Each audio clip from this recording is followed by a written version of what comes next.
Now, the hunt is on for new British Paralympic talent to compete in Rio in 4 years' time. The British Paralympic Association is holding its first Sports Fest next month. That's a major two-day festival which aims to pinpoint the stars of the future, as well as encourage disabled people to try out new events. One of the heroes of London 2012, gold medalist Jonnie Peacock, will be there. He met our reporter, Jarrett-Bryan, also an amputee, earlier this week. Jonnie Peacock in the lead, and Jonnie Peacock's going to win the gold. It's gold for Great Britain! I crossed the line and everything came out and I thought I'd won, but then for a split second I thought, wait a minute, have I actually won? He had won. A new Paralympic star was born. Jonnie Peacock claimed gold in the T44 100 metres, 10 seconds that changed his life. Fancy having it aimed by that many people. This week, Jonnie had the impossible task of getting me track ready, but I wanted to know what was going through his mind in the Olympic Stadium with 80,000 people screaming his name. I get down, try and be low. So at this point in the race, when you're lined up, what are you actually thinking? What's going through your mind? What's the mentality? Keep my head low and keep my chin in my chest. So that's all I was thinking about in the final. Despite winning, he reveals that with half the race still to run, his nerves got the better of him. One thing I've been working on this year is top speed. So, you know, when we're about here, 60 metres, it's just about trying to stay relaxed, which I didn't do in the final, which I tensed up, you know. But it's all about trying to be relaxed, trying to keep my core strong, because being a single leg amputee, like different things going through the different sides of the body, it tends to rock you.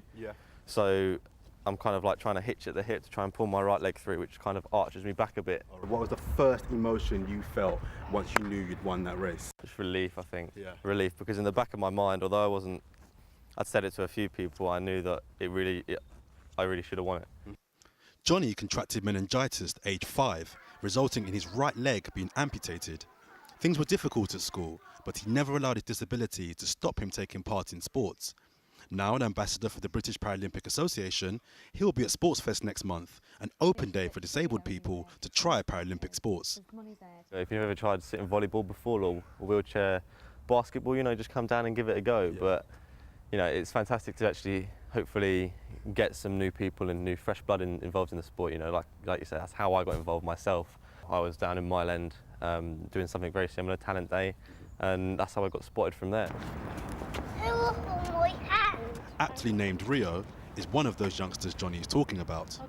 Ahead of Sports Fest, this 4-year-old amputee has already been inspired by his Paralympic hero. You all right? How you doing? Nice to meet you. So Rio, how excited are you about meeting your hero, Jonnie Peacock? Very excited. Very excited? Did you watch him during the Paralympics? Yeah, And what did you think of him? he was the best. He was the best. He was the best. And what do you want to do when you're a big boy? I want to grow up. You want to grow up? That would be a good start, yeah. You want to go? Go. With the Paralympics 4 years away, athletes like Jonnie Peacock are doing their bit to excite the next generation, with the future looking very bright for Rio and beyond.